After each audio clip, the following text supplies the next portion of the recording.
الحمدللہ وکفی والصلاة والسلام علی عباده الذین اصطفی خصوصا علی افضلہم وخاتم النبیین محمد الامین وعلی آلہ وصحبہ اجمعین اما بعد فقد قال اللہ تبارک وتعالی کما ورد فی سورة الشمس اعوذ باللہ من الشیطان الرجیم بسم اللہ الرحمن الرحیم والشمس وضحاها والقمر اذا تلاها والنهار اذا جلاها والليل اذا يغشاها والسماء وما بناها والارض وما طحاها ونفس وما سواها فألهمها فجورها وتقواها قد افلح من زکاها وقد خاب من دساها صدق اللہ العظیم رب اشرح لی صدری ویسر لی امری واحلل عقدۃ من لسانی یفقہوا قولی اللہم ربنا الہمنا رشدنا واعذنا من شرور انفسنا اللہم ارنا الحق حقا وارزقنا اتباعہ وارنا الباطل باطلا وارزقنا اجتنابہ اللہم وفقنا لما تحب وترضى اللہم زک انفسنا فإنک خیر من زکاها اللہم ربنا آنس وحشتنا فی قبورنا وارحمنا بالقرآن العظیم اللہم اجعلہ لنا اماما ونورا وہدا ورحمہ اللہم ذکرنا منہ ما نسینا وعلمنا منہ ما جہلنا وارزقنا تلاوتہ آناء اللیل وآناء النہار واجعلہ لنا حجتا یا رب العالمین آمین۔ کل میں نے اشارہ کر دیا تھا کہ قرآن حکیم میں سورۃ البلد کے بعد چار جو سورتیں ہیں ان کو ایک مشترک عنوان ان کے لیے میں نے تجویز کیا ہے چہار سورہ نور و ظلمت۔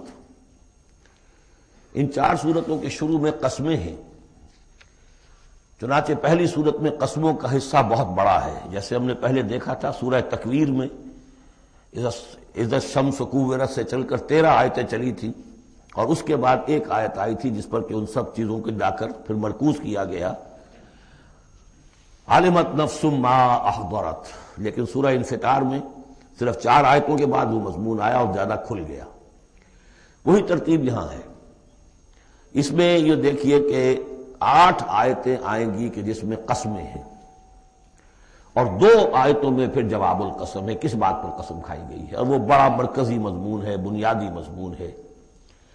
اگلی صورت میں سورۃ اللیل میں قسموں والا حصہ کم ہو جائے گا اور وہ بنیادی مرکزی مضمون مزید کھلے گا۔ پھر اس میں سے جو ایک پہلو ہے اس مضمون کا وہ پھر اپنے نقطۂ عروج کو پہنچے گا سورۃ الضحیٰ میں۔ اس طرح تدریجاً یہ مضمون آگے بڑھ کر مکمل ہو رہا ہے۔ والشمس وضحاها، قسم ہے سورج کی اور اس کی دھوپ کی۔ والقمر اذا تلاها، اور قسم ہے چاند کی جبکہ وہ اس کے پیچھے آتا ہے۔ تلاها، تلا یتلو، پیچھے آنا، فالو کرنا۔ قرآن مجید کی تلاوت کا لفظ بھی اسی لیے، پڑھنے کے لیے تلاوت کیا ہے کہ آپ اس کے ٹیکسٹ کو فالو کر رہے ہوتے ہیں۔ بسا اوقات انگلی بھی ساتھ چلتی ہوتی ہے، جو زیادہ ماہر نہیں ہوتے ان کو دیکھا ہوگا کہ وہ کہیں ایسا نہ ہو کہ اس سطر کو چھوڑ کے اس پہ آ جائے، انگلی ساتھ چلاتے ہیں۔ اور اسی سے پھر یہ کہ اس کا اس قدر معنی پیدا ہو گئے کہ قرآن مجید پڑھنے کا جو حقیقی مقصد ہے اسے فالو کرنا ہے، اس پر عمل کرنا ہے، اس کا اتباع کرنا ہے۔ اس اعتبار سے بہترین لفظ جو ہے وہ اختیار کیا گیا، لیکن لغوی معنی اس کے کیا، کسی کے پیچھے آنا۔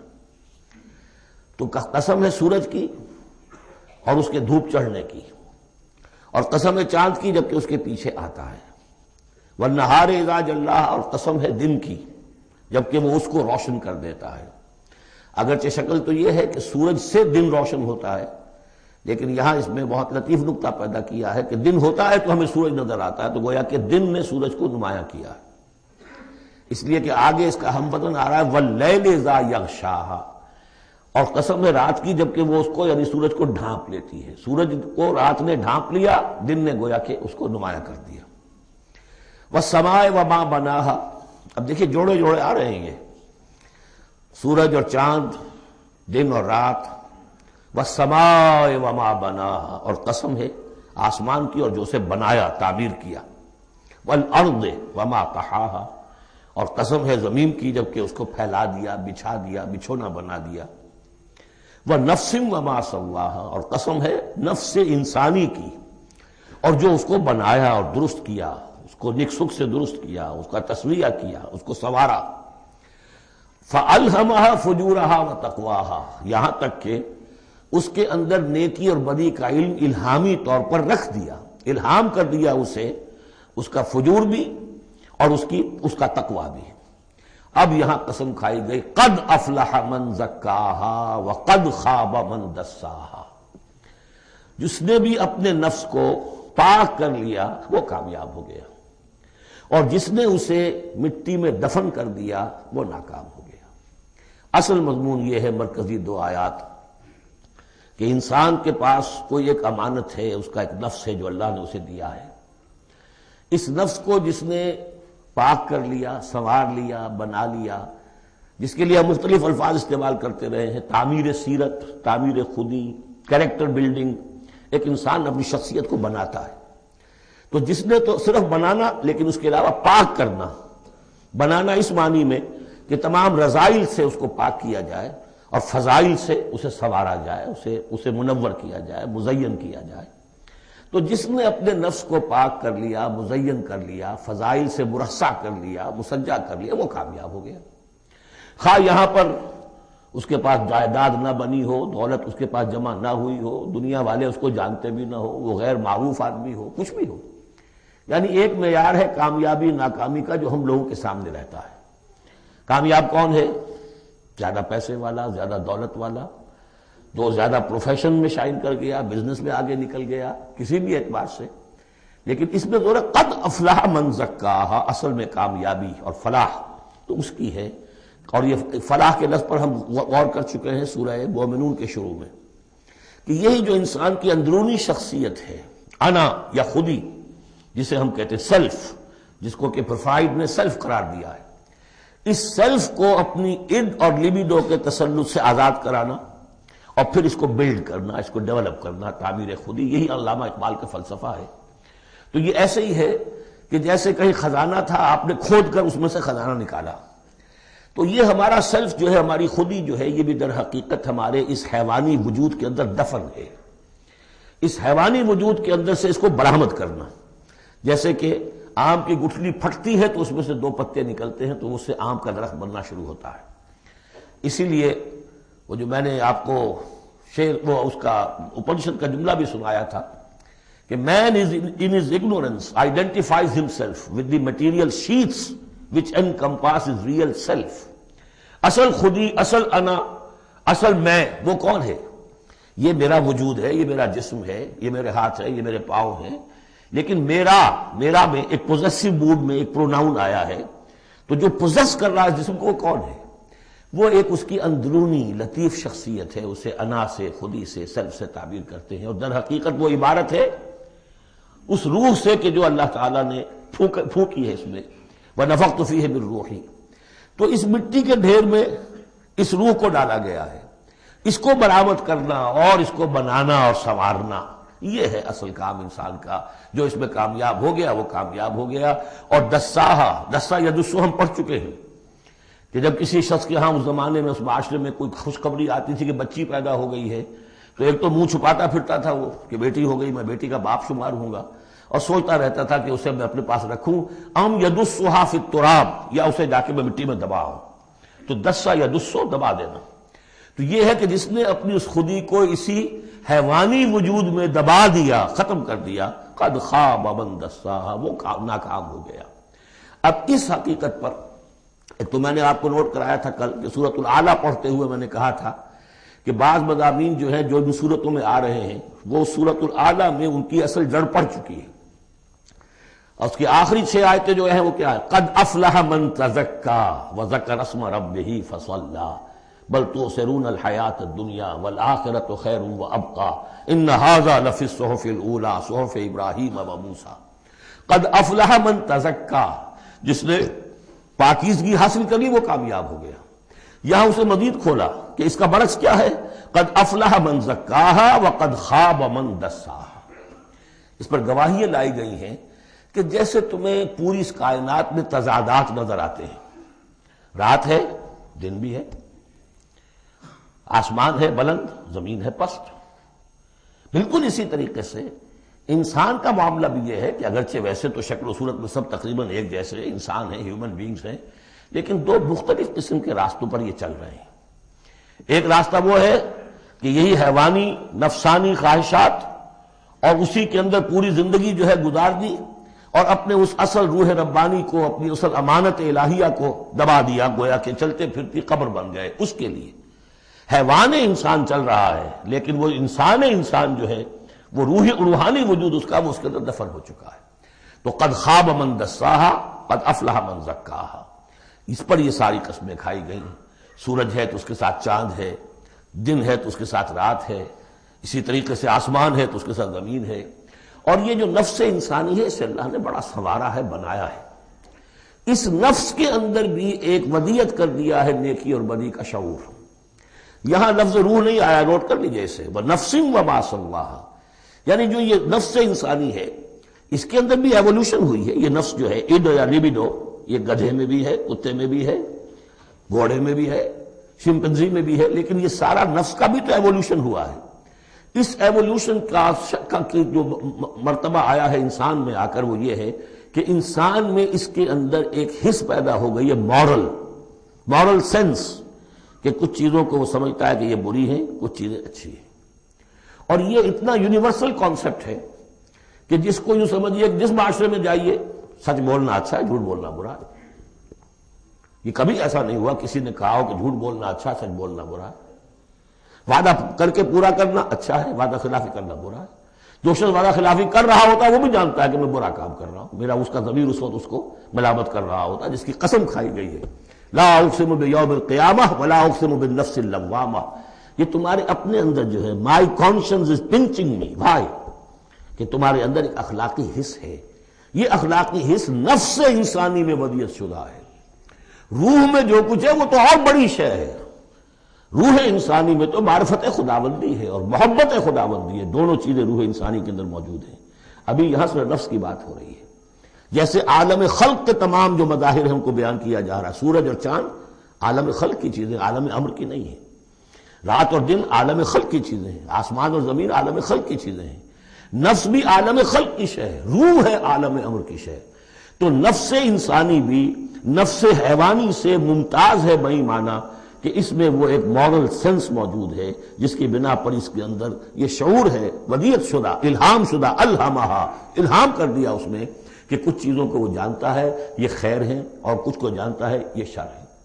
اسی لیے قرآن مجید نے کثرت سے جو لفظ استعمال کیا ہے وہ معروف اور منکر۔ معروف وہ جو جانی پہچانی شے نفس انسانی جانتی ہے کہ یہ چیز اچھی ہے، منکر وہ جس سے کہ نفس انسانی اباح کرتا ہے یہ کیا ہے، یہ نہیں ہونا چاہیے، یہ فطرت اس کے اندر موجود ہے سرشت کے اندر۔ اب مرحلہ صرف یہ ہے کہ جب یہ بنیادی بیج تو اللہ نے تمہارے نفس میں ڈال دیا، اب اسے پروان چڑھانا تمہارا کام ہے، اسے آگے بڑھاؤ، پروان چڑھاؤ عمل صالح سے۔ الیہ یصعد الکلم الطیب والعمل الصالح یرفعہ، اچھا کلام ہو، اچھی بات ہو، اس کے اندر اوپر اٹھنے کی، اللہ کی طرف بڑھنے کی صلاحیت تو ہے، لیکن عمل صالح اس کے ساتھ ہوگا تو وہ اوپر اٹھے گا۔ تو یہ جو بھی پوٹینشل ہے انسانی فطرت کا، تو قد افلح جس نے وہ محنت کی، مشقت کی، اس نے اپنی اس اصل انسانی شخصیت کو برآمد کیا، اس مٹی کے ڈھیر میں سے بنایا، اسے ایک بڑا درخت بنا دیا، تناور درخت بنا دیا جس میں وہ پھل لگے ہیں جو ہم سورہ تغابن میں پڑھ رہے ہیں، وہ کامیاب ہو گیا۔ اور جس نے اس کو دبائے رکھا وہ مٹی ہی کی زندگی میں، اور جو جسمانی وجود ہے اسی کے تقاضوں کو پورا کرنے میں لگا رہا، وہ غائب ہو گیا، ناصر۔ اب اس کے بعد یہ کہ یہ معاملہ جس طرح انڈیویجولز کا ہوتا ہے ایسے ہی کسی معاشرے کا بھی ہوتا ہے۔ معاشرے میں بھی کچھ لوگ ہوتے ہیں کہ جو خیر کی طرف بلانے والے، کچھ ہوتے ہیں کہ جو بدی کی طرف بلانے والے، جس طریقے سے فرد کے اندر موجود ہے اسی طریقے سے پھر اس کے اندر بھی اگر ایک قوم کا اجتماعی ضمیر جو ہے وہ زندہ رہے اور امر بالمعروف نہی عن المنکر کا فریضہ وہاں سر انجام دیا جاتا رہے تو معاشرے کی خیر ہوگی۔ اور اگر اخلاقی حس بحیثیت مجموعی اس درجے کمزور ہو جائے کہ قوم کا اجتماعی ضمیر مردہ ہو جائے اور پھر اسے حسی نہ رہے، وائے ناکامی متائے کارواں جاتا رہا، کارواں کے دل سے احساس زیاں جاتا رہا، وہ احساس ہی نہ رہے اجتماعی سطح پر کہ یہ بدی ہے اور یہ برا کام ہے، یہ منکر ہے، تو پھر وہ تباہ ہوتی ہے۔ اس کی ایک مثال دی ہے، کذبت ثمود بطغواہا، قوم ثمود نے بھی جھٹلایا تھا اپنی سرکشی کے باوجود۔ اذ انبعث اشقاہا، جب ان کا جو سب سے شقی انسان تھا وہ کھڑا ہوا اور اس نے پھر اونٹنی کو جو اللہ تعالیٰ نے بطور معجزہ دی تھی اس کو اس نے ہلاک کر دیا۔ قال لهم رسول اللہ ناقۃ اللہ وسقیاہا، ان سے کہہ دیا تھا اللہ کے رسول نے کہ دیکھو یہ اللہ کی اونٹنی ہے اور اس کا پانی پینے کی جو باری کا دن ہے اس میں کوئی گڑبڑ پیدا نہ کرنا۔ فکذبوہ فعقروہا، انہوں نے اسے جھٹلا دیا اور اس کی کونچیں کاٹ ڈالی۔ فدمدم علیہم ربہم بذنبہم، تو الٹ پڑا اللہ تعالیٰ کی طرف سے ان پر عذاب ان کے گناہ کی پاداش میں، فسواہا، اللہ نے سب کو برابر کر دیا۔ ولا یخاف عقباہا، اور اللہ تعالیٰ کو اس کا کوئی ڈر نہیں کہ اس کا کیا نتیجہ نکلے گا، اس کی مخلوق تھی اس نے ختم کر دیا اور مخلوق کو وہ لے آئے گا۔ تو انفرادی اور پھر اجتماعی، ان دونوں چیزوں کو اس صورت کے اندر جمع کر دیا گیا۔ اب یہاں سے جو مضمون شروع ہوا ہے، اب دیکھیے اگلی صورت میں کھلے گا۔ اگلی صورت میں 3 جوڑے بلکہ 2 جوڑے آ رہے ہیں صرف۔ واللیل اذا یغشا، قسم ہے رات کی جبکہ وہ ڈھانپ لیتی ہے۔ والنہار اذا تجلی، قسم ہے دن کی جبکہ وہ روشن ہو جاتا ہے۔ یہ ہمارے خارج میں آفاق کے اندر دن اور رات۔ وما خلق الذکر والانثی، ہمارے انفس میں، ہمارے اندر کوئی مذکر ہے، کوئی مؤنث ہے، کوئی مرد ہے، کوئی عورت ہے۔ یہ جو تضادات بظاہر نظر آتے ہیں حقیقت میں تضادات نہیں ہیں، ان دونوں کے مل کے ہی در حقیقت فطرت اپنے مقاصد کی تکمیل کر رہی ہے۔ دن اور رات کے فرق سے ہی سارا نباتاتی نظام جو ہے وہ سارا کا سارا اسی کے ساتھ وابستہ ہے، اسی سے اس کا ریسپریٹری سسٹم ہے، اسی سے یہ فوٹو سنتھسس اور سب کا یہ جو سولر انرجی ہے اس کا درختوں کی لکڑیوں میں آ کے سٹور ہو رہا ہے، یہ کیا ہو رہا ہے، سارا کا سارا دن اور رات کے ساتھ ہے۔ اسی طریقے سے مرد اور عورت، اگر یہ فرق نہ ہو تو اولاد کیسے ہو، آگے نسل کیسے چلے؟ تو تضادات میں بھی توافق ہے یہاں، اگرچہ بعض چیزیں بظاہر متضاد ہیں لیکن ان میں توافق ہے، اللہ تعالیٰ نے اسی لیے پیدا کیا، لیکن ساتھ ہی یہ بتا دیا کہ جیسے یہ تضادات تمہیں نظر آ رہے ہیں واضح طور پر، دن اور رات، نر اور مادہ، ایسے ہی ان سعیکم لشتی، تمہاری جو سعی ہے، محنت ہے، بھاگ دوڑ ہے، وہ تو سب کر رہے ہیں۔ وہ تو کل ہم پڑھ چکے سورہ بلد میں، لقد خلقنا الانسان فی کبد، ہم نے تمام انسانوں کو مشقت میں پیدا کیا۔ مشقت انسان کا مقدر ہے، محنت کرنی ہے، جد و جہد کرنی ہے، معاشی جد و جہد ہے، اور بھی جو ہے پھر اولاد کا پالنا ہے۔ لا اقسم بہذا البلد وانت حل بہذا البلد، کسی کا کوئی نظریہ بھی بن گیا ہے، کوئی آئیڈیل بھی ہے، کسی آئیڈیالوجی کا ماننے والا ہے، اب اس پر اس کا بوجھ ہے کہ اس آئیڈیالوجی کو پروموٹ کرے، اس نظریے کو پھیلائے، اور پھر یہ کہ اس نظام کو قائم کرنے کے لیے تن من دھن لگائے۔ تو کتنے بوجھ ہیں انسانوں پر، پھر کتنے صدمے انسان اٹھاتا ہے۔ تو فرمایا کہ لا اقسم بہذا البلد وانت حل بہذا البلد ووالد وما ولد لقد خلقنا الانسان فی کبد، مشقت تو ہر ایک کو کرنی ہے، لیکن جو نتیجے نکلتے ہیں مشقت کے وہ بالکل برعکس ہیں، رات اور دن کا سا تضاد ہے ان میں۔ ان سعیکم لشتی، کوئی شخص اس محنت کے نتیجے میں اپنے آپ کو جنت کا مستحق بنا لیتا ہے، کوئی شخص اسی محنت کے نتیجے میں اپنے آپ کو دوزخ کا مستحق بنا لیتا ہے، راستے جدا ہو جاتے ہیں۔ اس کی بڑی پیاری تشریح ایک حدیث میں آئی ہے، حضور نے فرمایا کل نفس یغدو، ہر جان جو ہے صبح جب ہوتی ہے ہر انسان کی، فبائع نفسہا، پھر یہ کہ وہ اپنے نفس کو بیچتا۔ اب کوئی دفتر جا رہا ہے اپنی صلاحیت بیچ رہا ہے، کوئی بیچارہ وہ چونکہ اور کچھ نہیں سیکھ سکا تھا، اینٹیں ڈھو رہا ہے، تعمیر کا جہاں ہو رہی ہے، کوئی کسی چلا رہا ہے، کوئی ہل چلا رہا ہے، کسی کی مشقت، کوئی اپنی جسمانی جو قوت ہے وہ بیچ رہا ہے، کوئی اپنی ذہنی صلاحیت، اپنی ایکسپرٹیز، ڈاکٹر ہے اس نے بڑی مشکل سے فن حاصل کیا ہے، وہ بیٹھ کے فیس لے رہا ہے، لیکن بیچ رہا ہے اپنے آپ کو، اپنا وقت بیچ رہا ہے۔ تو کل نفس یغدو فبائع نفسہ فموتقھا وموبقھا، دن بھر کی محنت کر کے شخص ایک وہ شخص ہے جس نے حلال کو پیش نظر رکھا، حرام سے بچا، جھوٹ نہیں بولا، کسی کو دھوکہ نہیں دیا، کسی کے ساتھ جو ہے بے ایمانی نہیں کی، وہ شام کو آئے گا تو مشقت تو اس نے بھی کی ہے لیکن یہ لے کر آئے گا اللہ کی رحمت۔ دوسرا شخص مشقت اس نے بھی کی ہے، کہیں کم تول دیا تھا، کہیں کم ماپ دیا تھا، کہیں جھوٹ بول دیا تھا، کہیں کسی کی حق تلفی کی تھی، کہیں کسی کی عزت نفس پر حملہ کر دیا تھا، وہ مشقت بھی کر کے آئے گا اور شام کو جہنم کی گٹھڑی لے کر آئے گا اپنے کندھے پر. یا وہ نفس کو جہنم سے آزاد کرا کے آیا شام کو، اور یا وہ شام کو جہنم کے عذاب کی ایک گٹھڑی لے آیا ہے. تو کل نفس یغدو فبائع نفسہ فموتقھا وموبقھا. اب وہ بات ہے، اب یہ اس اعتبار سے سمجھ لیجئے کہ میرے نزدیک قرآن مجید کی اہم ترین یہ صورت ہے. ایک راستہ ہے، اس کے 3 اوصاف بیان کیے ہیں. اگر یہ 3 اوصاف ہوں گے تو خیر کے راستے پر آدمی بڑھتا چلا جائے گا، اور اگر اس کے برعکس 3 صلاحیتیں ہوں گی تو انسان گرتا چلا جائے گا، شر کی طرف جو ہے وہ اس کا قدم آگے سے آگے بڑھتا چلا جائے گا. پہلے 3 اوصاف کون سے ہیں؟ واللیل اذا یغشی والنہار اذا تجلی وما خلق الذکر والانثی ان سعیکم لشتی فاما من اعطی واتقی وصدق بالحسنی. جس شخص میں عطا ہے، جود ہے، سخاوت ہے، کسی کو بھوکا دیکھے تو اگر 1 روٹی ہے تو اس کو بھی بانٹ کر کھا سکے، کسی کو تکلیف میں دیکھے تو اگر اس کے پاس کوئی ہے ایسی چیز جس سے کہ اس کی تکلیف و رفع کر سکتا ہو تو دریغ نہ کرے. یہ عطا ہے، جود، عطا، سخاوت. فاما من اعطا، پہلی شرط یہ ہے، چونکہ ہم سورہ بلد میں بھی دیکھا ہے کہ وہ جو گھاٹی ہے جس سے گزرنا مشکل ہے، فلقتحم العقبہ، وہ کون سی گھاٹی تھی؟ فک رقبۃ او اطعام فی یوم ذی مسغبۃ یتیما ذا مقربۃ او مسکینا ذا متربہ ثم کان من الذین آمنوا وتواصوا بالصبر وتواصوا بالمرحمہ. اس گھاٹی کو عبور کر کے اگر اہل ایمان میں شامل ہوگا تو ابو بکر صدیق بنے گا، عمر فاروق بنے گا، عثمان غنی بنے گا، اور اس گھاٹی کو عبور کیے بغیر کسی وجہ سے اسلام لے آیا عبداللہ ابن ابی بن جائے گا. اگرچہ اس نے بھی کلمہ پڑھا ہے، اس نے بھی کہا ہے اشہد ان لا الہ الا اللہ واشہد ان محمد رسول اللہ، اور وہی کلمہ پڑھا ہے ابو بکر نے اور عمر نے اور عثمان نے اور علی رضی اللہ تعالیٰ عنہ. لیکن فرق کیا ہے؟ یہ زمین کچھ اور تھی جس میں بیج پڑا ہے، وہ زمین کچھ اور تھی جس میں بیج پڑا ہے، وہ زمین میں ہل چل چکا تھا.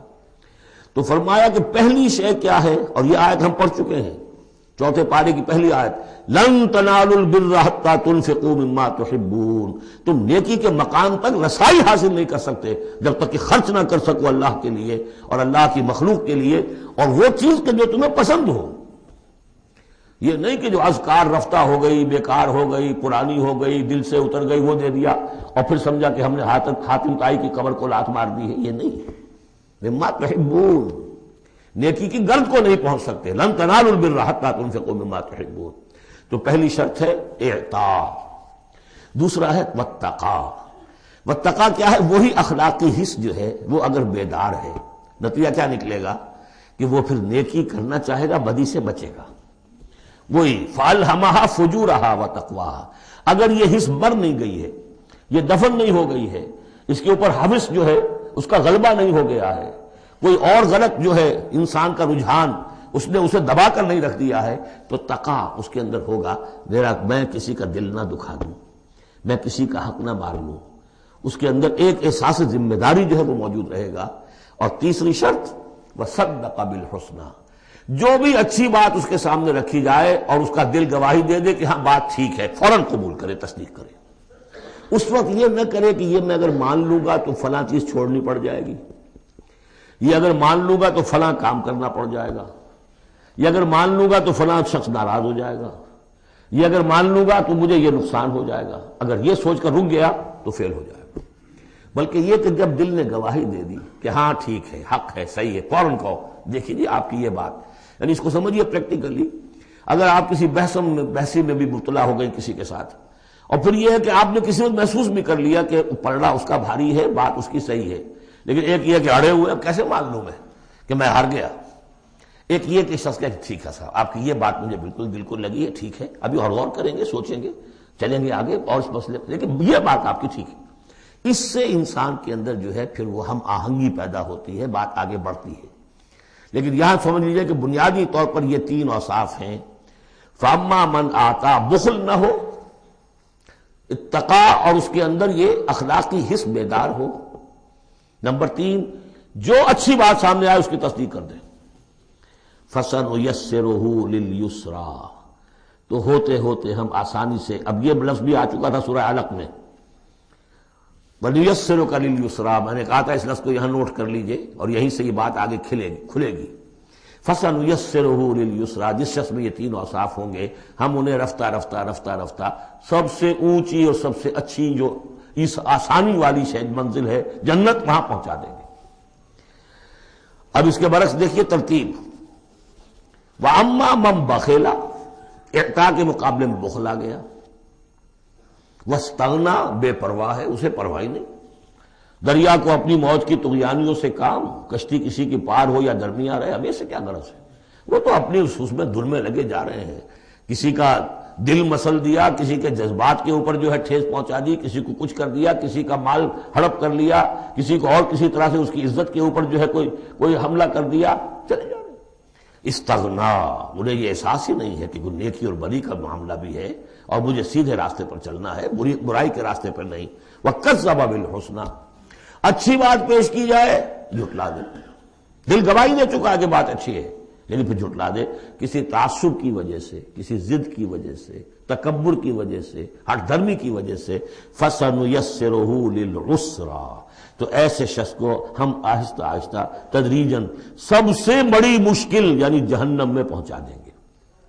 تو یہ گویا کہ اب دو راستے، ان سعیکم لشتیٰ، تمہاری جد و جہد جو ہے زندگانی کی، ان کے یہ دو رخ ہے۔ اگر تو یہ ہے اما من اعطا واتقا وصدق بالحسنى، اگر یہ تینوں چیزیں بتمام و کمال موجود ہوں تو وہ شخص صدیق بنے گا، ابو بکر صدیق بنے گا رضی اللہ تعالی عنہ، ان کے نقش قدم پر چلنے والا ہوگا۔ اور اگر ان تینوں میں کوئی چیز کمی ہے تو کہیں بیچ میں لٹک جائے گا، اور تینوں ہی نہیں ہے تو معلوم ہوا کہ وہ بدترین خلائق ہوگا پھر، جس کا کہ سب سے بڑا کردار جو قرآن مجید میں آتا ہے وہ ابو لہب ہے۔ ابو جہل جو ہے وہ بدترین نہیں تھا، اچھی طرح سمجھ لیجئے، وہ تو جب آج ہم پڑھیں گے، جب سورہ علق آئے گی تب اس کے کردار کا نقشہ سامنے آئے گا۔ اس کی شخصیت بڑی اونچی شخصیت تھی بعض اعتبارات سے، میں سنا چکا ہوں، نے صاف مانا تھا کہ محمد جھوٹ نہیں کہہ رہے، جو کچھ کہہ رہے ہیں صحیح کہہ رہے ہیں، لیکن میں نہیں مان سکتا، اس کا مطلب ہے ہمیشہ کے لیے ہم بنو امیہ جو ان کے غلام ہو جائیں گے، بنو ہاشم کے، یہ میرے لیے قبول نہیں۔ صاف تو کہا نا، کم سے کم give the devil his due۔ اسی طریقے سے جس باطل دین کا وہ علمبردار تھا اس کے لیے اسلامی گردن کٹوائی ہے، قربانی دی ہے اس نے۔ ابو لہب نے 2 مرسنریز بھیج دیے، تم چلے جاؤ، میں تمہیں پیسے دے دوں گا، تم جاؤ، تم لڑاؤ میری جگہ پر، اس لیے کہ اس میں وہ بات نہیں تھی، اس میں مردانگی تھی۔ کوئی وجہ تھی کہ حضور نے 2 شخصوں کو برابر تولا ہے، عمر ابن الخطاب اور عمرو ابن ہشام میں سے اللہ کسی ایک کو میری جھولی میں ڈال دے، کوئی وجہ تھی نا، آخر دونوں کو کیسے کیا ہے؟ اگر کہیں وہ بھی ایمان لایا ہوتا تو عمر ابن الخطاب کی طرح کا مسلمان ہوتا، پھر وہ اس طرح کا ڈھیلا مسلمان نہ ہوتا، وہ عبداللہ ابن ابی والا مسلمان نہ ہوتا۔ تو یہ شخصیتوں کا معاملہ ہوتا ہے، تو جس میں تینوں اوصاف نہیں ہے وہ گیا بدترین خلائق، جس میں کچھ ہے وہ پھر کچھ دیر لگا کے آ جائے گا، کچھ وقت لگے گا اسے، لیکن یہ 3 اوصاف ہی ہیں تعمیر سیرت کے اس اعتبار سے کہ جو فیصلہ کن ہیں۔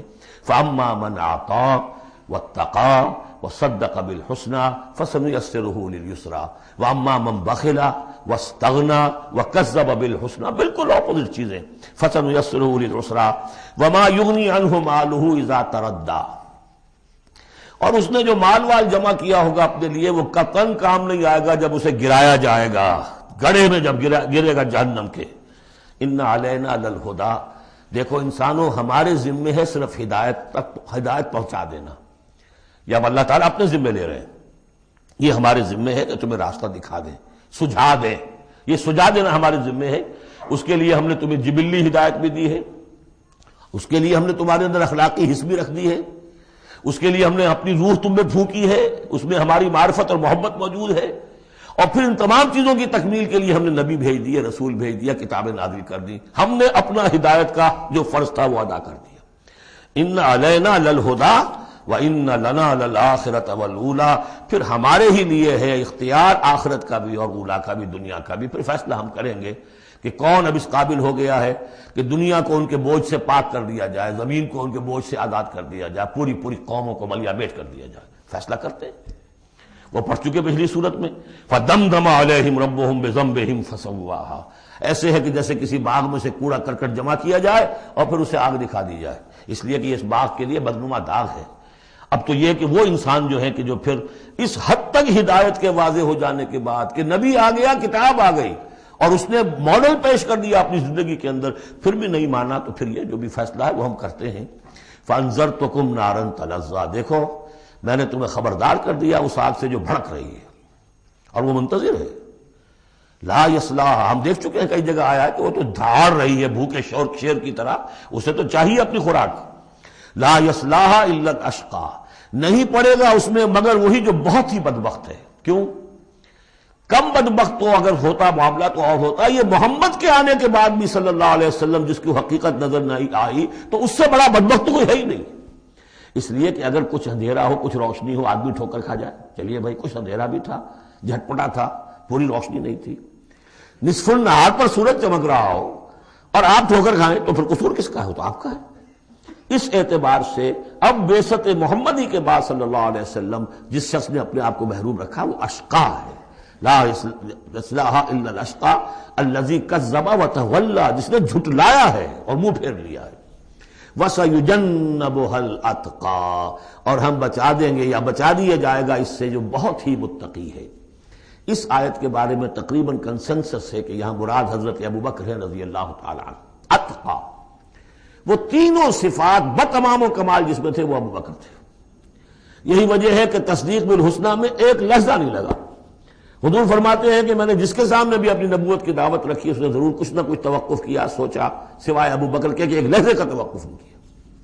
اور ان کی شخصیت کے اندر وہی چیزیں موجود تھیں، غریبوں کے اوپر شفقت تھی، نیکی کی، اور بنیادی طور پر وہ موحد تھے، انہوں نے کبھی بت پرستی اختیار نہیں کی زندگی میں، تو وہ صلاحیت جو ہے تقویٰ بھی تھا، اعطاء بھی تھا، خرچ کرنے کی صلاحیت تھی۔ انہوں نے خرید کر جو ہے غلام جتنے تھے جو مسلمان ہو گئے تھے، غلام اور کنیزیں، اور جن کے اوپر سخت جو ہے پرسیکیوشن ہو رہی تھی، ٹارچر ہو رہا تھا ان کے آقاؤں کی طرف سے، منہ مانگے دام دے کر ان کے آقاؤں کو نے خریدا ہے اور آزاد کیا ہے۔ فَأَمَّا مَنْ أَعْطَىٰ وَاتَّقَىٰ وَصَدَّقَ بِالْحُسْنَىٰ، یہ تینوں اوصاف بتمام و کمال ابو بکر میں، ابو بکر صدیق اور صدیق اکبر رضی اللہ تعالی عنہ۔ خواتین میں الصدیقۃ الکبریٰ حضرت خدیجہ الکبریٰ رضی اللہ تعالی عنہ۔ وَسَيُجَنَّبُهَا الْأَتْقَى الَّذِي يُؤْتِي مَالَهُ يَتَزَكَّىٰ، جو اپنا مال دیتا ہے اپنے نفس کو پاک کرنے کے لیے۔ وہ مال کیوں دے رہا ہے؟ کیوں خرچ کر رہا ہے؟ کیوں بلال کو اس نے خریدا ہے؟ باپ نے کہا ابو قحافہ نے، وہ تو ایمان نہیں لائے تھے اس وقت تک، وہ تو فتح مکہ کے بعد ایمان لائے، وہ کافر رہے پورے عرصے کے دوران، مشرک رہے۔ تو باپ نے یہ کہا کہ ابو بکر تمہیں اگر کوئی خریدنا ہی تھا غلام اور کسی کو آزاد کرنا تھا تو کوئی دیکھتے اچھا غلام دیکھتے، کوئی طاقتور سے دیکھتے جو تمہارے کام بھی کبھی آتا۔ انہیں کیا پتا تھا کہ ابو بکر تو کسی اور چیز کا طلبگار ہے، اسے کچھ اور چاہیے، اسے کوئی یعنی جو شخص کسی غلام کو آزاد کر دیتا تھا وہ اس کا مولا رہتا تھا، پھر بھی وہ ایک درجے میں اس کے تابع ہوتا تھا، اس کی بات سنتا تھا، اس کا حمایتی ہوتا تھا۔ اخلاقی طور پہ بھی سمجھ میں آ رہا ہے کہ ایک شخص نے اپنی رقم خرچ کی ہے اور آپ کو خرید کے آزاد کر دیا ہے تو اب آپ بے دام جو ہے غلام تو ہو گئے نا اس کے، اس لیکن یہ کہ وہ غلامی نہیں ہے، مولا کہلاتے تھے وہ، جیسے کہ حضرت زید ابن حارثہ بھی مولا تھے حضور کے، اور اسی طریقے سے اور بھی بہت سے ہیں جن کے بارے میں آتا ہے کہ انہوں نے جو حدیث روایت کی ہے، ثوبان رضی اللہ تعالیٰ وہ بھی مولا تھے حضور کے، مولا اس معنی میں۔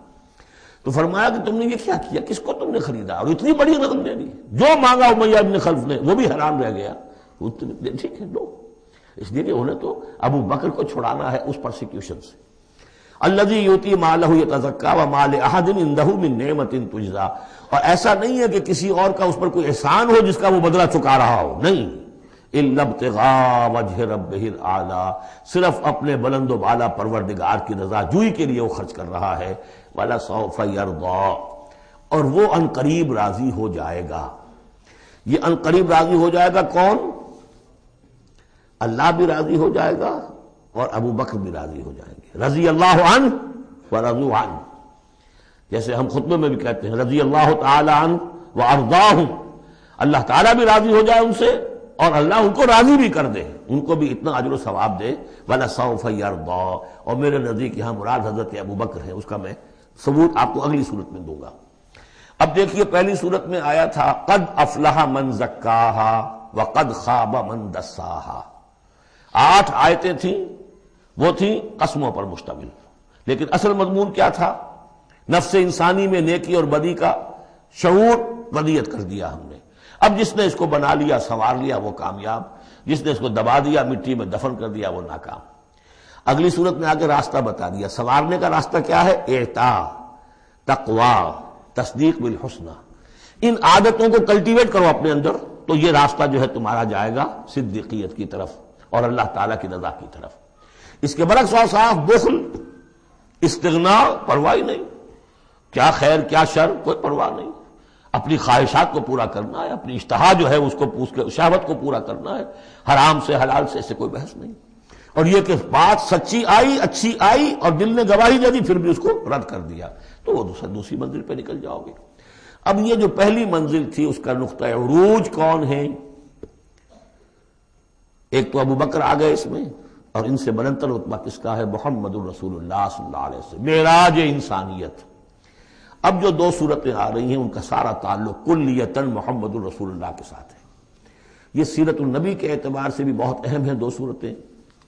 بعض اعتبار سے جو صوفیانہ اس میں مسائل آئے ہیں، اور عام طور پر ہمارے مفسرین، ایسے مفسرین خصوصاً جدید دور کے کچھ ریشنلسٹ قسم کے لوگ، وہ تو ان مطالب کی گرد کو بھی نہیں پہنچے. ہمارے جو پرانے مفسرین ہیں چونکہ ان کا ذوق جو ہے وہ ان کے اندر، وہ ذوق بھی اندر ہے موجود ان کے اندر، اسلام کے اور دین کے باطنی حقائق، قرآن کے باطنی حقائق کا. تو میں اس کے حوالے سے چند چیزیں آپ کو بتاؤں گا.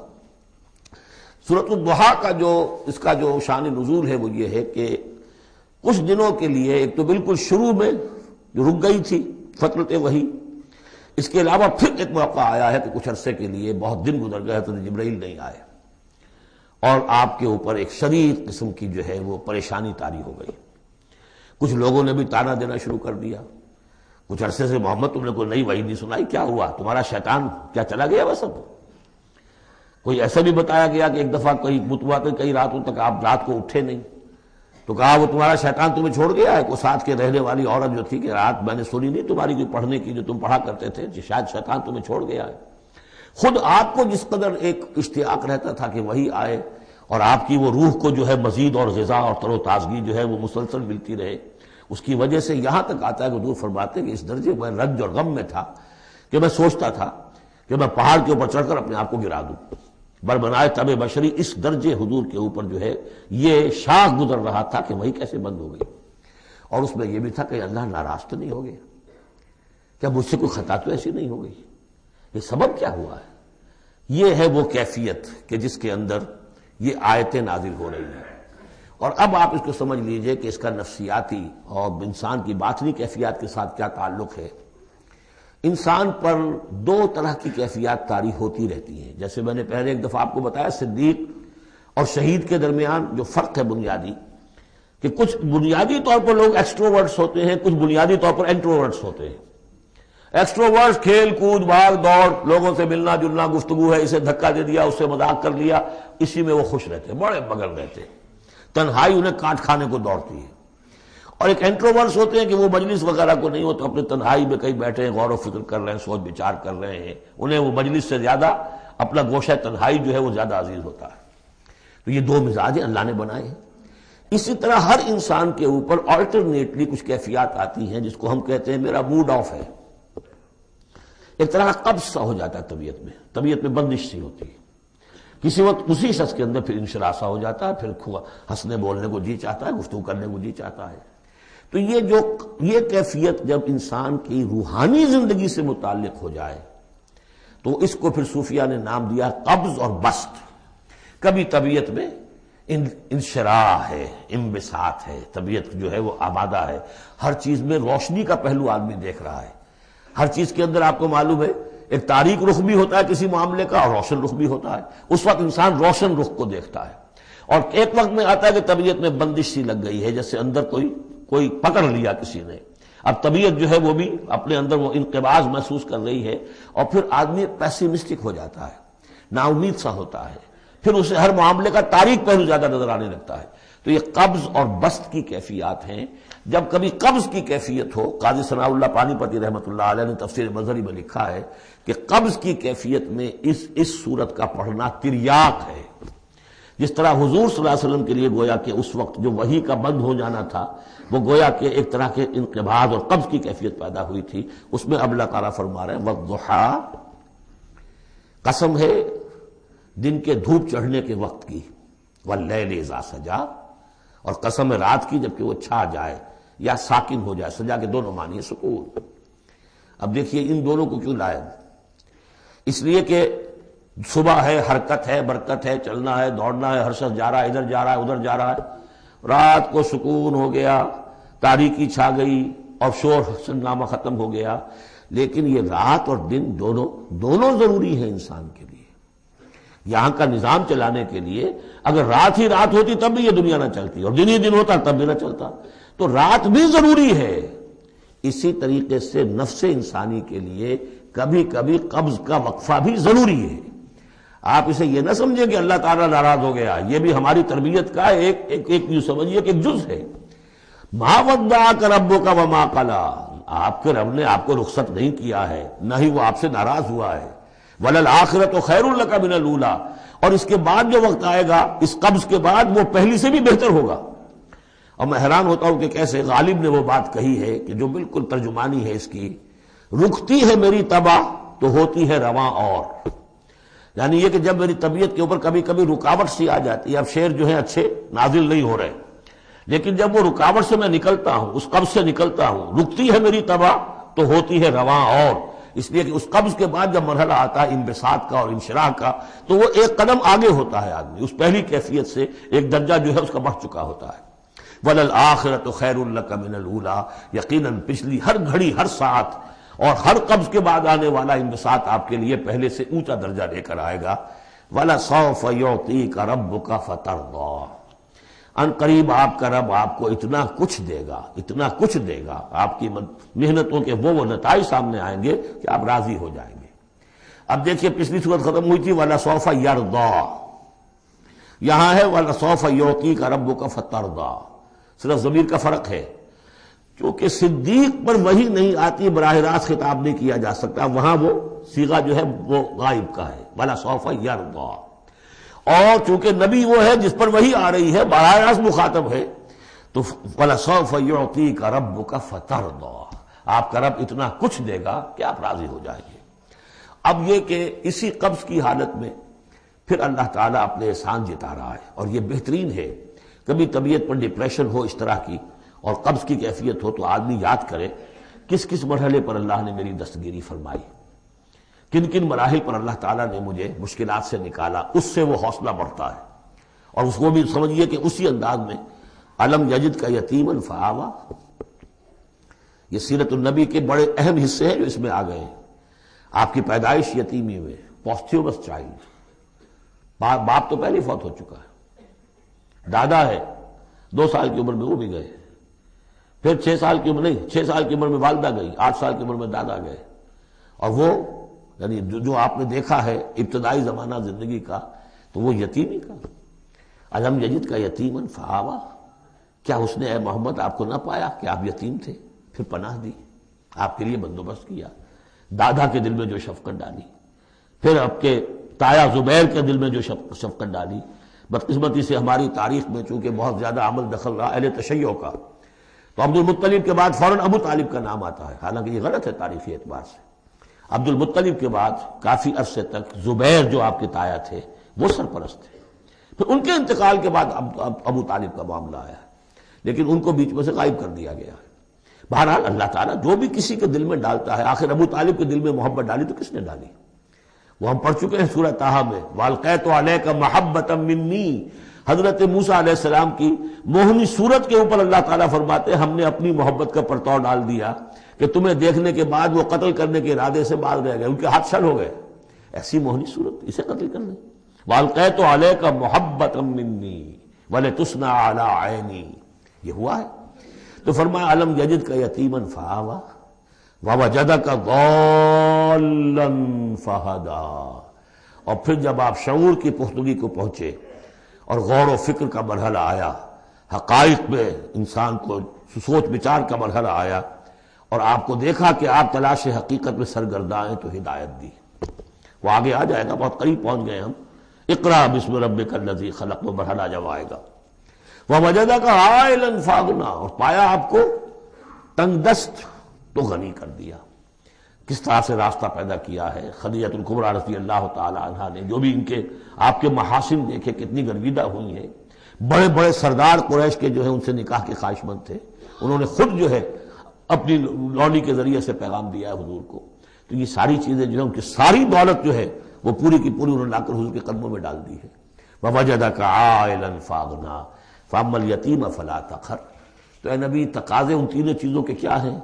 ہم نے آپ کو یتیم پایا، پناہ دی، اب آپ بھی یتیم کے سرپرستی کیجئے، کسی یتیم کو اس کے اوپر کوئی جبر نہ ہو، سختی نہ ہو. وَأَمَّا السَّائِلَ فَلَا تَنْهَرْ. اور آپ جب کہ تلاش حقیقت میں سرگرداں تھے تو ہم نے آپ کو ہدایت دی، اسی طریقے سے اب آپ کو بھی کوئی شخص سائل بن کر آپ کے پاس آئے، سوال کرے، اسے جھڑکنا نہیں ہے. اسے جو بھی سائل دونوں طرح کے ہوتے، سوال کرنے والا کوئی علمی سوال اور سوال کرنے والا کوئی مالی مدد کے لیے. وَأَمَّا بِنِعْمَةِ رَبِّكَ فَحَدِّثْ. اور جو ہدایت تمہیں دی ہے ہم نے اب اسے عام کرو، یہ نعمت ہے، آپ کے رب کا انعام ہے، یہ ہدایت جو آپ کو عطا ہوئی ہے اس کو بیان کرو. اس کے بیان کرنے میں یہ بھی ہے کہ اللہ کے انعامات کا چرچا انسان کرے اس کا شکر ادا کرنے کے لیے، اور یہ بھی ہے کہ اس کو پھیلائے اور عام کرے، دوسروں تک پہنچائے، ورنہ وہ بخل ہو جائے گا کہ وہ دولت جو ہے ہدایت کی اس کو آدمی صرف اپنی ذات تک محدود رکھے اور اس کا جو خیر ہے وہ دوسروں تک نہ پہنچائے. سورۃ الانشراح، بسم اللہ الرحمن الرحیم. الم نشرح لک صدرک ووضعنا عنک وزرک الذی انقض ظہرک ورفعنا لک ذکرک. کیا ہم نے آپ کے لیے آپ کے سینے کو کھول نہیں دیا، انشراح نہیں دے دیا آپ کو، اور آپ پر جو ایک بوجھ پڑا ہوا تھا وہ اٹھا نہیں لیا. الذی انقض ظہرک، جو آپ کی کمر کو دوہرے کیے دے رہا تھا، توڑے دے رہا تھا. ورفعنا لک ذکرک، اور ہم نے آپ کے ذکر کو بلند کر دیا. فإن مع العسر يسرا إن مع العسر يسرا. تو یقیناً مشکل کے ساتھ ہی آسانی ہے، یقیناً مشکل کے ساتھ ہی آسانی ہے. فإذا فرغت فانصب وإلى ربك فارغب. تو جب آپ فارغ ہو جائیں تو پھر یہ کہ خوب کمر کس لیجئے، محنت کیجئے اور اپنے رب کی طرف راغب ہو جائیے. یہ مشکلات القرآن میں سے ہے. عام طور پر سمجھتے ہیں لوگ کہ جو مشقتیں تھیں دعوت و تبلیغ میں، اور جو آپ کے اوپر جو لوگ فکرے چست کر رہے تھے اس کی وجہ سے آپ کو یہ رنج ہو رہا تھا. تو یہاں اصل میں یہ بات نہیں ہے، وہ بھی ہے اپنی جگہ پر. حقیقت میں بات کون سی ہے؟ اور کیونکہ یہ بھی معلوم ہے کہ یہ بالکل ابتدائی زمانے کی صورتیں ہیں، لہذا اس دور میں تو ابھی اس طریقے کا جو ہے کوئی بہت زیادہ پرسیکیوشن بھی نہیں تھی، بہت زیادہ مخالفت بھی نہیں تھی. اس سے کہیں زیادہ بڑے مراحل سے آپ کو گزرنا پڑا ہے. 3 سال کی جو بھی قید بنی ہاشم، شیب بنی ہاشم کی قید ہے، وہ بعد کی بات ہے. جو یوم طائف آ رہا ہے وہ اس کے بہت بعد کی بات ہے. یوم عہد بہت بعد میں آ رہا ہے. یہ اصل میں کیا ہے؟ جس شخص کو اللہ تعالیٰ نبوت دیتا ہے اس کی سب سے زیادہ جو خواہش ہوتی ہے وہ اللہ کے ساتھ لو لگا کر بیٹھا رہے.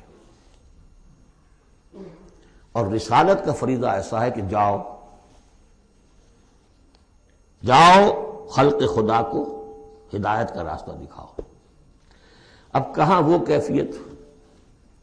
دن ڈھونڈتا ہے پھر وہی فرصت کے رات دن بیٹھے رہے تصور جانا کیے ہوئے.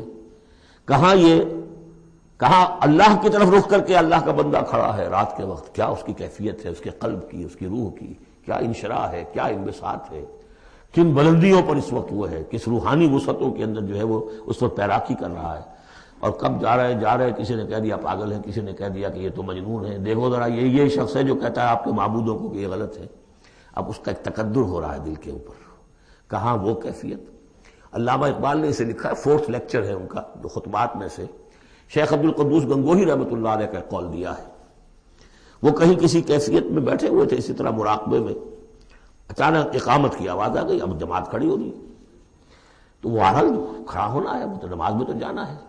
تو کہا کیا؟ جھنجلا کر کہا، حضوری سے نکال کر دربانی میں کھڑا کر دیا. اس وقت جس مراقبے کی کیفیت میں میں تھا وہ تو حضوری کی کیفیت مجھے حاصل تھی. اب میں دربانی میں آ گیا ہوں. یہاں پر نماز تو آپ پڑھیں گے تو امام کے پیچھے پڑھیں گے.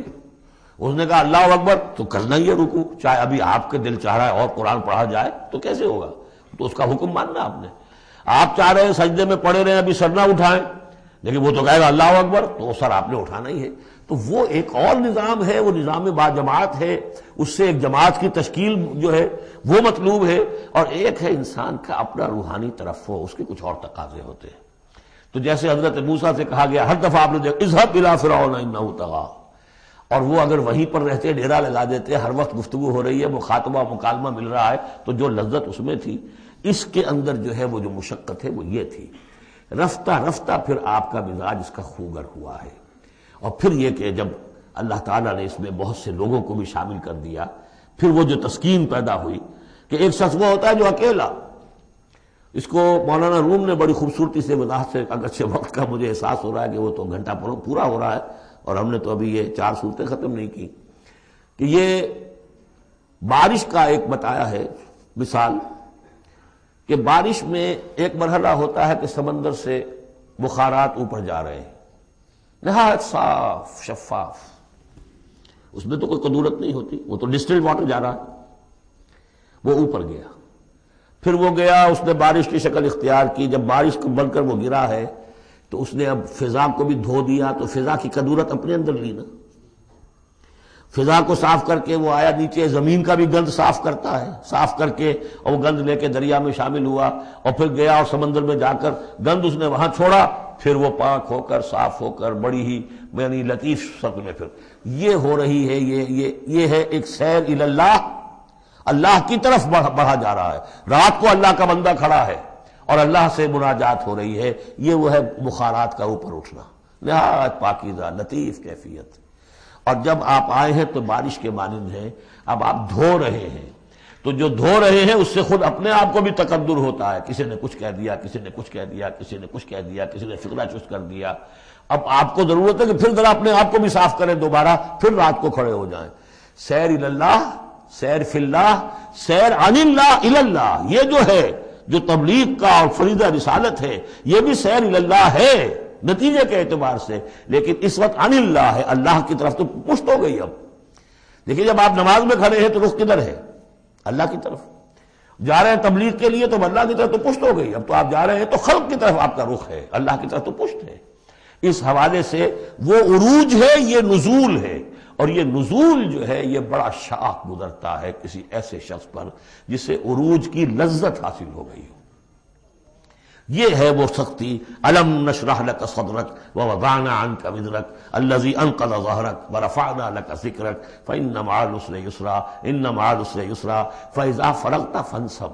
اے نبی وہ وقت آ جائے گا، آپ اپنے اس فرض منصبی سے جب فارغ ہو جائیں گے، جب اللہ کا دین غالب آ جائے گا، پھر آپ یکسو ہو کر وہ جو آخر میں آیا اذا جاء نصر اللہ والفتح ورأيت الناس يدخلون في دين الله افواجا فسبح بحمد ربك واستغفر انه كان توابا. پھر آپ ہمہ وقت اسی کام میں لگ جائیے. اور اسی لیے حضور نے اس وقت آخری فیصلہ کیا، اللہم فی الرفیق الاعلی. بس اب میں فارغ ہوا اور اب میں مزید تاخیر نہیں چاہتا. حالانکہ نبیوں کو یہ آپشن ملتا ہے، اگر آپ ابھی چاہیں تو اور رہ سکتے ہیں دنیا میں، یہ آپشن ملا ہے. چنانچہ حضور نے اپنے مرض وفات میں جو خبر دی آ کر، جب آپ نے نماز پڑھائی ہے، بیماری میں ذرا سی کمی ہوئی تھی، باہر آپ آئے ہیں، حضرت ابوبکر نماز پڑھا رہے تھے، حضرت ابوبکر کے پاس جا کر آپ جو ہے بیٹھ گئے. اب حضرت ابوبکر جو ہے وہ اقتدا کر رہے ہیں حضور کی، اور پوری جماعت کر رہی ہے اقتدا حضرت ابوبکر کی. یہ نماز ہے، آخری باجماعت نماز. اس میں حضور نے فرمایا اللہ نے اپنے بندے کو ایک آپشن دی ہے، ایک اختیار دیا ہے. وہ چاہے تو، اب جو ایگزیکٹ الفاظ یاد نہیں ہے، نتیجہ اس کا یہی ہے کہ چاہے تو ابھی دنیا میں اور رہے. تو بندے نے اللہ کو قبول کر لیا ہے. حضرت ابوبکر رو پڑے اور لوگ حیران ہوئے، رو کیوں رہی ہے، یہ تو کوئی بات ایسی ہے نہیں. ان کی سمجھ میں آ گیا تھا کہ آپ نے اپنے انتقال کی خبر کر ہمیں دے دی. تو یہ فیصلہ اللہم فی الرفیق الاعلی.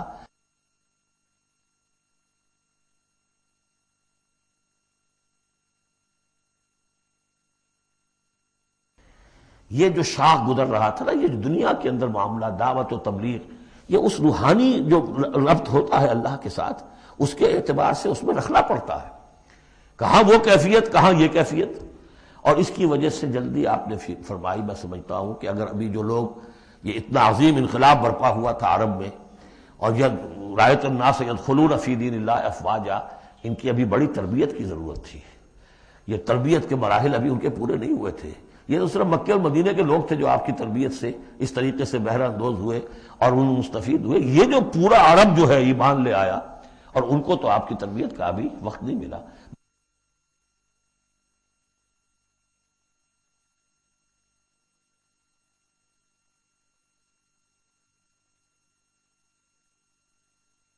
بہرحال جب یہ کام ہو چکے گا اے محمد، تو بس پھر آپ ہمہ تن ہمہ وقت اللہ کی طرف متوجہ ہو جائیے. سورۃ التین بسم اللہ الرحمن الرحیم، یہ سورت بھی نفسیاتی فلسفیاتی اعتبار سے بہت اونچی ہے، اور وہ کیا ہے سمجھ لیجئے۔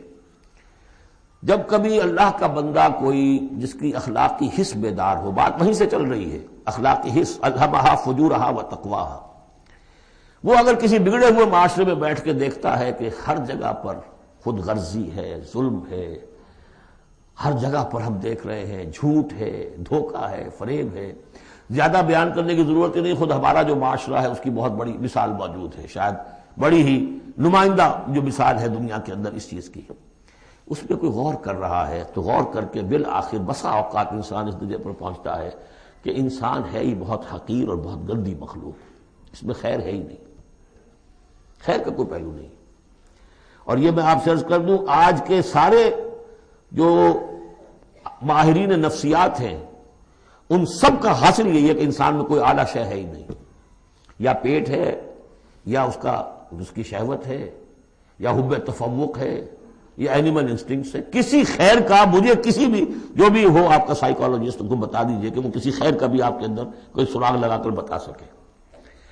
یہ جو ایک آتی ہے انسان کے اوپر مایوسی، حساس انسان پر، اس میں یہ صورت نازل ہوئی ہے کہ انسان شر ہی شر نہیں ہے، گند کی پوٹ ہی نہیں ہے، اس میں بڑی بلندی کا پہلو بھی ہے۔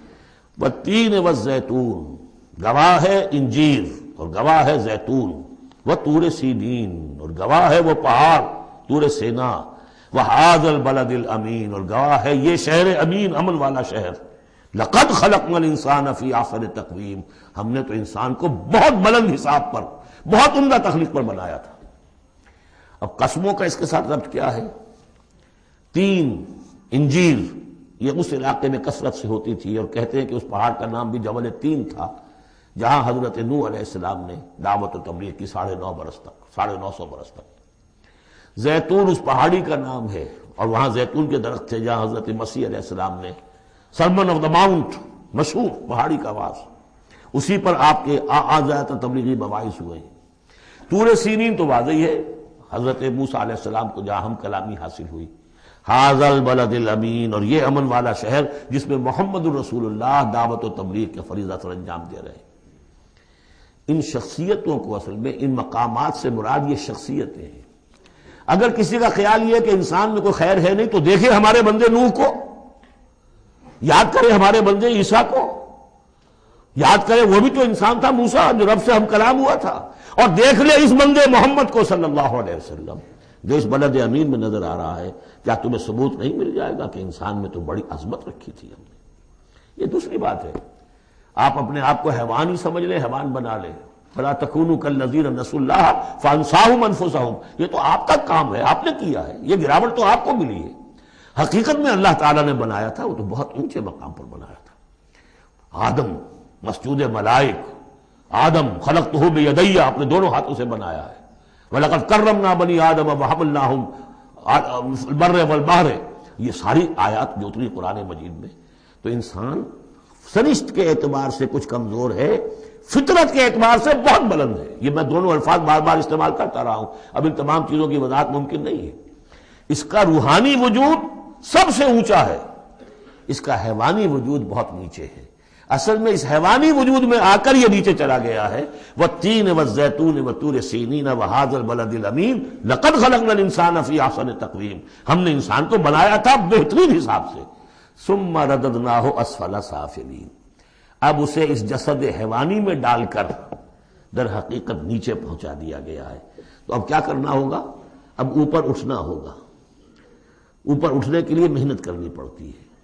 الا الذین آمنوا وعملوا الصالحات، اب یہ ایمان اور عمل صالح ہے جو تمہیں اس پستی سے نکال کر اوپر لے آئے گا۔ جس مقام پر تم پیدا کیے گئے ہو اس مقام تک پہنچنے کے لیے پہلی محنت کیا ہے؟ آپ کے شعور اور ذہن کی آزمائش ہے کہ اللہ کو پہچانتے ہو یا نہیں، اور دوسری محنت عمل صالح ہے۔ الا الذین آمنوا وعملوا الصالحات فلہم اجر غیر ممنون، تو ان کے لیے تو اجر و ثواب ہوگا جو اس کا سلسلہ کبھی منقطع ہی نہیں ہوگا۔ فما یکذبک بعد بالدین، اب اس کے ساتھ ہی ایک بات ایسی جوڑ دی کہ اگر تمہیں بھی نظر آ رہا ہے کہ کچھ لوگ بلند ہیں، کچھ پست ہیں، کچھ گھٹیا ہیں، کچھ بڑھیا ہیں، تو سوال یہ کہ اس کا کوئی نتیجہ بھی نکلنا چاہیے کہ نہیں؟ پھر کیا چیز ہے جو تمہیں آمادہ کرتی ہے جزا و سزا کے انکار پر؟ الیس اللہ باحکم الحاکمین، کیا اللہ تعالیٰ تمام حاکموں سے بڑا حاکم نہیں ہے؟ تو کیا کوئی حاکم ایسا بھی تم نے دیکھا کہ جو اپنے نیکوکار بندوں کو اور اپنے غداروں کو اور اپنے باغیوں کو ایک جیسا کر دے؟ تو اگر انسانوں کے اندر یہ دونوں طرح کے کردار موجود رہے ہیں، جو تمہیں زیادہ نظر آ رہے ہیں وہ تو دوسری طرح کے ہیں، ہم نے بھی تمہیں دکھا دیے نا، موسیٰ بھی اللہ کا بندہ تھا، انسان تھا، عیسیٰ بھی تو ایک انسان تھا، یہ محمد بھی چلتے پھرتے جو ہے ثبوت ہے انسانی عظمت کا، یہ انسان کے اندر عظمت بھی ہے۔ اگرچہ ادھر اگر متوجہ نہیں ہوگے تو واقعی حیوانوں سے بھی بدتر ہو جاؤ گے، اولئک کالانعام بل ہم اضل۔ بارک اللہ لی ولکم فی القرآن العظیم ونفعنی وإیاکم بالآیات والذکر۔